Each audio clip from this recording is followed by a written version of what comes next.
কাম নকলে খাইবা বন্ধ, এটা মহাত্মা গান্ধী କହିଛନ୍ତି।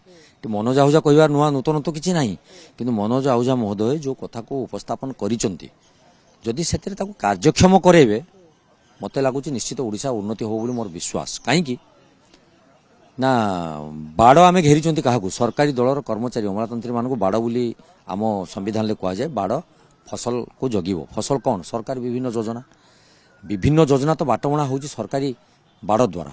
ତେଣୁ ସେ ବାଡ଼କୁ ଯଦି ସୁରକ୍ଷିତ କରାଯିବ ନିଶ୍ଚିତ ଭାବେ ରାଜ୍ୟର ଉନ୍ନତି ହେବ।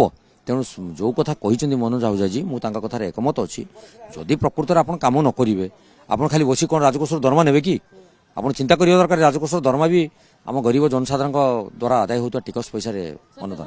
ସେଇଟା ନିଶ୍ଚିତ ସେମାନେ ତର୍ଜମା କରୁଥିବେ, ସରକାର ତର୍ଜମା କରୁଥିବେ। ନହେଲେ ମନୋଜ ଆହୁଜାଜୀ ଯେଉଁ ପରିଭାଷା ପ୍ରକାଶ କରିଛନ୍ତି ଏଟା ସରକାରଙ୍କର ପରିଭାଷା ବୋଲି ମୋତେ ମନେ ହେଉଛି।